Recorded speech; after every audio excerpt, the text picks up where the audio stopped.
Hello everybody, welcome to today's cooking demonstration, the last one of the year. Woo! Alright, we are going to be making parsnip pie. So, here's what you need for the pie crust. We'll start with that. You need 1 1/3 cups of flour, half cup of butter, which is 1 stick, a half teaspoon of salt, 1 egg yolk, and then we'll add some water in there as well. So, let's get started. You need all of the dry ingredients. Oh, and I forgot to add 1 teaspoon of a sugar-free sweetener. Right, that. Okay. So we're gonna get our flour. So this is 1, making sure I'm using my knife to scrape off the edge. Okay, 1 cup, and then 1/3.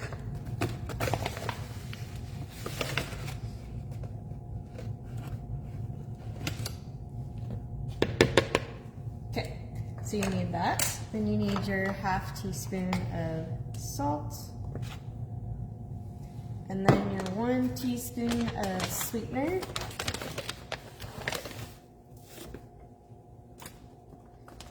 And then your butter. So I pre-cubed mine to be ready to go. Okay. Then you take your pastry cutter, or if you want to do it in your stand mixer, that works too.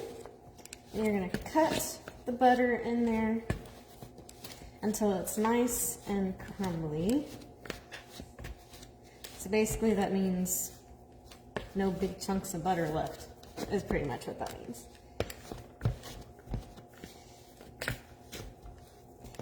Getting that all nice and in there.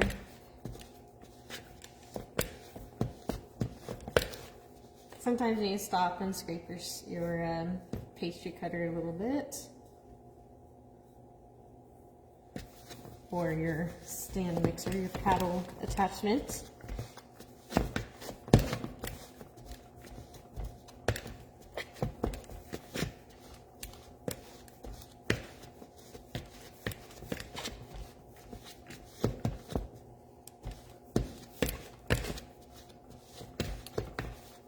You can also cheat if you would like and buy pre-refrigerated pie crust. That works just as well. I just like to do mine homemade because they're pretty easy. The hardest and longest part is literally this one. Getting all the cutting in there.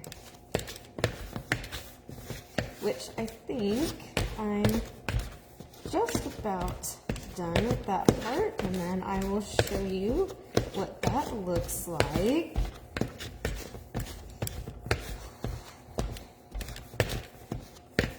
This makes your arm tired. This is why a stand mixer would be a little bit easier to work with.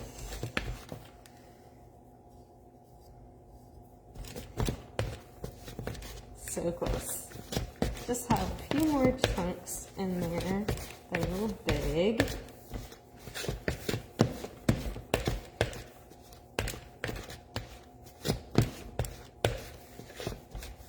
Alright, I think that's probably good enough. So it looks kind of like that.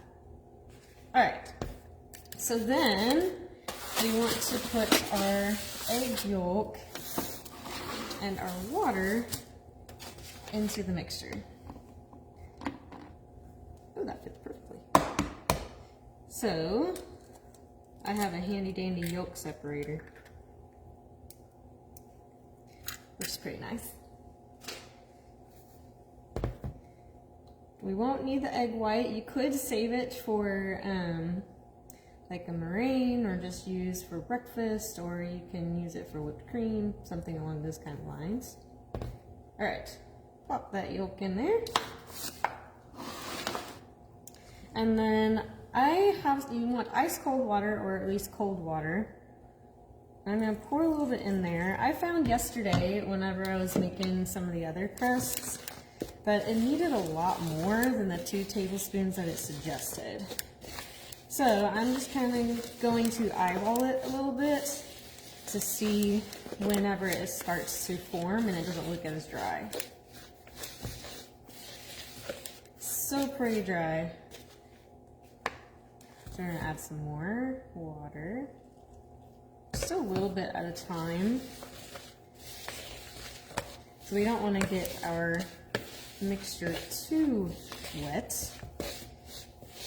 And that is still pretty darn dry. More in there.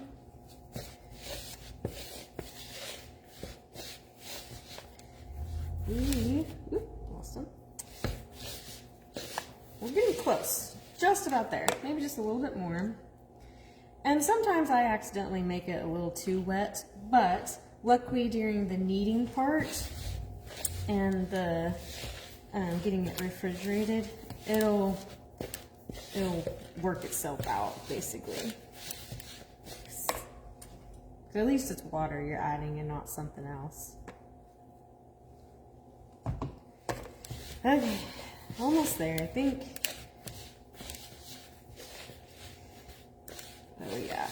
Oh yeah, that's looking much better.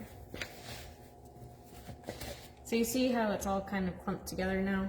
That's definitely where we want to be. So, on a clean surface, and I like to use a cutting board, we need a little bit of flour, sprinkle it on there. Then we're going to dump our dough out.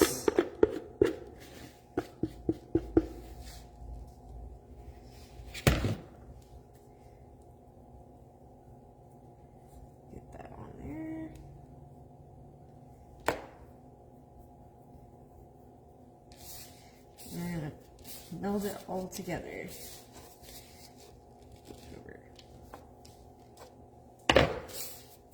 Okay. Just kind of want to knead it a bit just so that it all combines. So that we have a nice, pretty looking pie crust when we put it in our pan. Oh yeah, this looks great. Alright, so you see I have a nice ball. So now what we want to do is get some plastic wrap.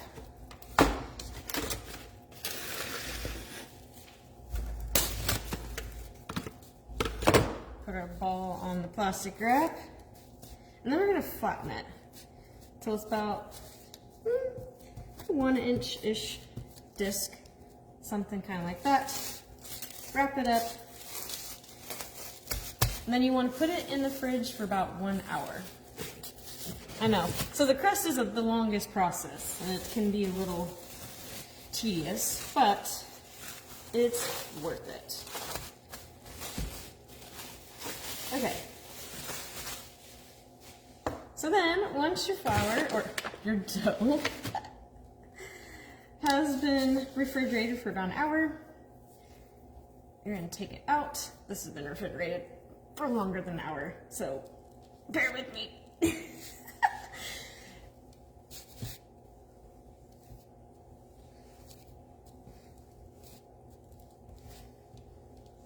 Okay, I'm gonna flip it over. So now we're ready to roll it out to about 1/8 of an inch thick. I think my dough ended up being just a little bit thicker than that, just because this actually kind of makes a lot. So your pie crust might be a little bit thicker than you think. Sorry, it's concentrating. Right. I should have gotten this out of the fridge sooner.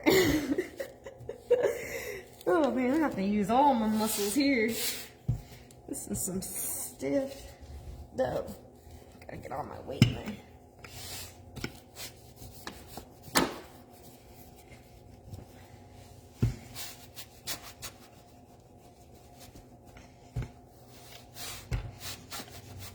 Come on.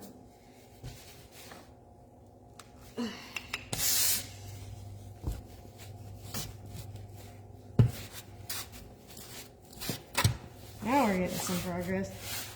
Oh,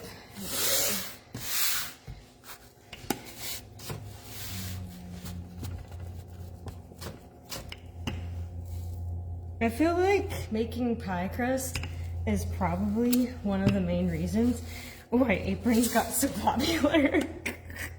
Because if you look at my apron, I'm very flowery. Making some headway. Woo! Okay, we're getting there. Oh my gosh. Sick. Really keeps wanting to move on me. Okay. Ooh. All right. Okay, we're getting there. I say that'll work for the time being. Let's get our pie pan. Oh yeah, perfect. And the nice thing, whoops. The nice thing about using a flexible cutting board is that you can put your pie plate on there, pie pan, and you flip it. So much easier. Then you can peel it off. So nice. You can do that with parchment paper too. Parchment paper I found sometimes gets really wrinkly and like all up in your dough and you're kind of like, really? Why? Come on. I should have put a little bit more flour on it. Oh, they had plenty. It's really sticking. We'll see. Woohoo! Got it. Okay. So it looks like I'm gonna have to shift it just a little bit. Okay. So I have some hangover, so I'm gonna just kind of add some of that to the short end sides. And I'm gonna kind of smooth it out just a little bit so that it's not as thick around the edges. We want about a 1/2 inch hangover, which some of this is probably more than that, but it'll work out. It'll just be a little bit thicker around the edges, which is fine. It's pie crust. You could, if you wanted to, save some of it and do something else with it, or if you made a lot of pie crust, then you can add it to that next one, or however you really kind of want to go about it. That works too. Trying to pinch it all in there. Woohoo. Okay, so we have some decent hangover, and we're going to make sure it's really pressed into the sides. And what you do is, if you see, I'm kind of gently lifting the edges, getting it all pressed into the edge. So now the fun part, we're going to crimp it. So see if you can watch that.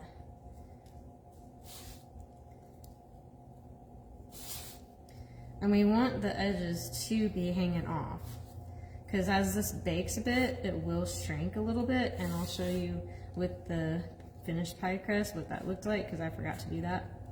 Whoops. So, but I mean, it still works, and it'll still look good.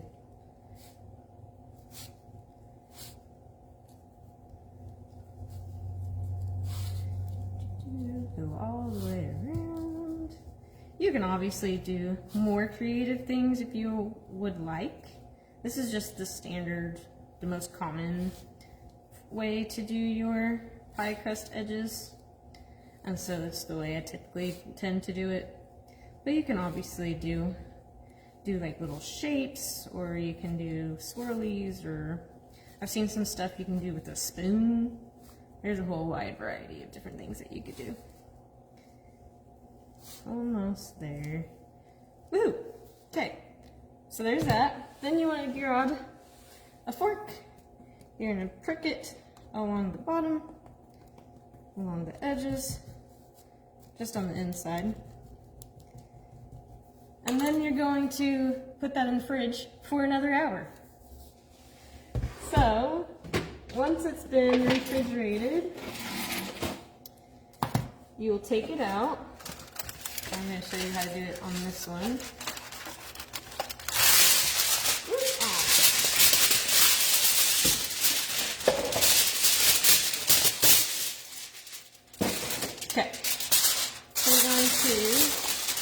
foil into your crust all the way around, kind of like in the middle or in the bottom. And then you're going to wrap it around the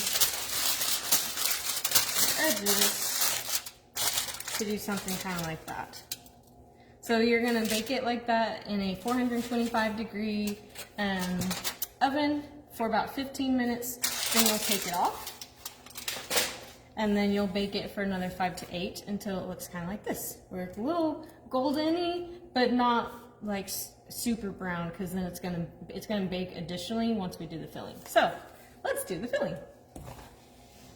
All right, so first things first, you're going to want to peel and dice up your parsnips, and then you'll want to boil some water, and you're gonna boil your parsnips until they're pureeable, so like this. It kind of looks like mashed potatoes, so if you can get them to look like mashed potatoes, that's perfect. So once that's all pureed and ready to go, then you can put in all the rest of your ingredients. So the rest of your ingredients are, oh, just one second, sorry.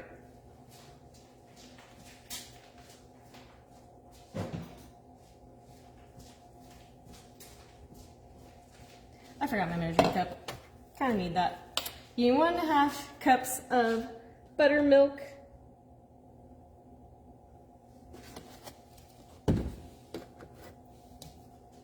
Pour that in there. Then you need 2 eggs.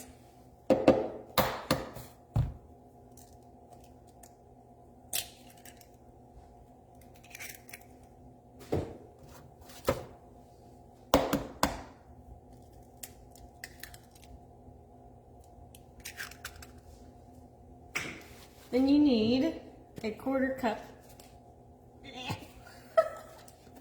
of honey.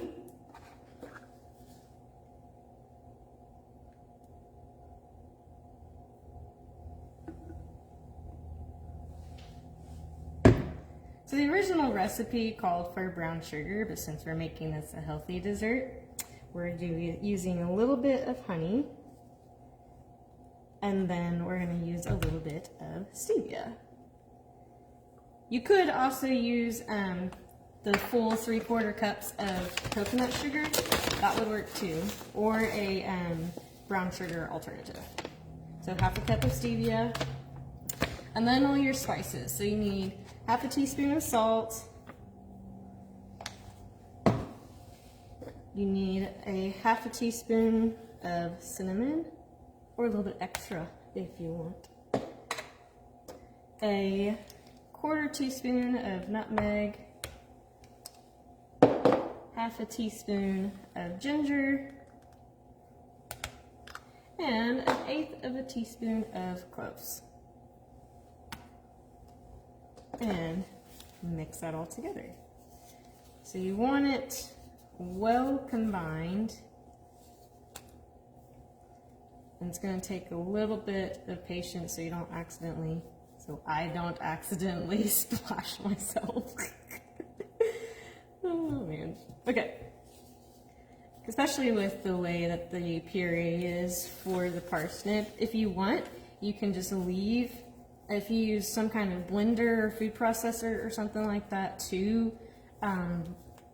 mash or blend your puree, your parsnips, you can just leave those in there and then add your ingredients in there, and that could help with some of the mess. Oops.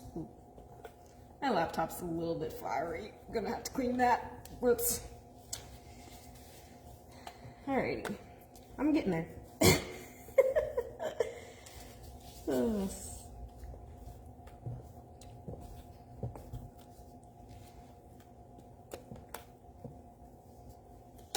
Hopefully this is the last step until we bake it, pretty much, except for pouring it into our pie crust. All right. Ta-da! So that's what it should look like. So take your pre-baked pie crust, pour your filling in there.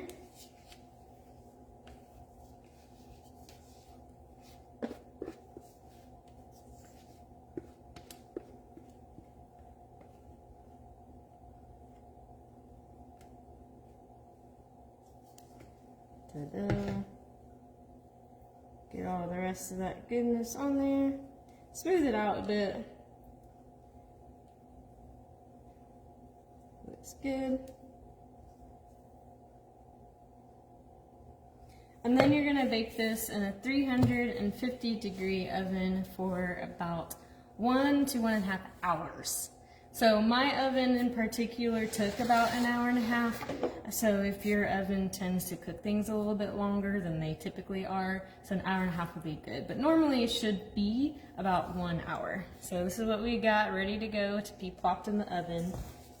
And then our finished product looks like this. It's basically pumpkin pie, but you use parsnips instead of pumpkin. So if you're not a fan of pumpkin, you might like parsnip pie a little bit better. So, taste test. Who's ready? I'm ready. I'm very curious how this tastes.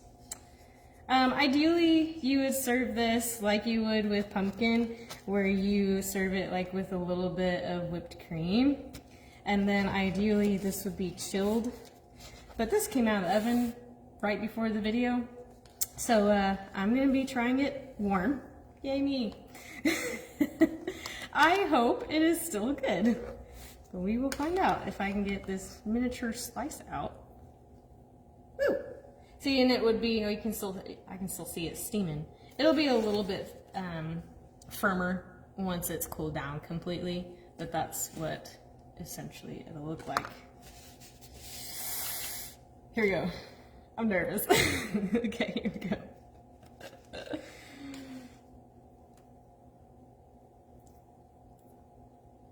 Oh my gosh. Wow, I am impressed. That is so good. And that, oh my gosh. That is really good. Like, I'm not even kidding you. That's amazing. I was very hesitant, it being parsnips, but oh my gosh. Wow. That is delicious. I am thoroughly blown away. Thoroughly blown away. My husband might actually like this because he does not like pumpkin, so I may have found a winner. Wow, you should try this. Oh man, I wish you guys were here in person to try this because this is really, really good. Like, not even kidding. This is crazy. I think this is my favorite one after all the ones I've done this year. That's weird. Okay, well, that is the conclusion of this year's series of cooking demonstrations, doing the healthy desserts and hiding your vegetables. I hope you have enjoyed watching these videos. They've been so fun to make, and thinking about different ways to use different vegetables that you may not even think of before. So, if you want to make this parsnip pie with something else, by all means, try it out. And if you want to just use the same ingredients but use pumpkin, I mean, you know, that works. It'll be fine. Or even sweet potatoes or butternut squash. Oh, it just blew your mind. Anyways, so try a different mashable vegetable if you would like. You can maybe even add some different mix-ins, maybe play around with different spices. A chai spice might be pretty good. Just according to your tastes and what you like and what you don't like, things along those kind of lines. So this recipe was found on Pinterest, and I did adapt it with the different sweeteners that I used, and then just kind of my process was adapted just a little bit to, you know, speed it up just a little bit. So next year's demos will be recorded on every second Mondays now, around 10 to 11 a.m. through the Kingfisher Facebook page, so hello, you're on the right page. If you enjoyed watching this month's video, hit the like button or the love button, share it, comment, or tag someone in the post. At the heading of this video, if you watched it, please click the link and participate in a very short survey, and then you can download this very delicious recipe. So I will see you next month on January 8th to start our 2024 cooking series of dollar store cooking. It's gonna be fun. Thank you for watching, guys. I will see you next year. Happy holidays!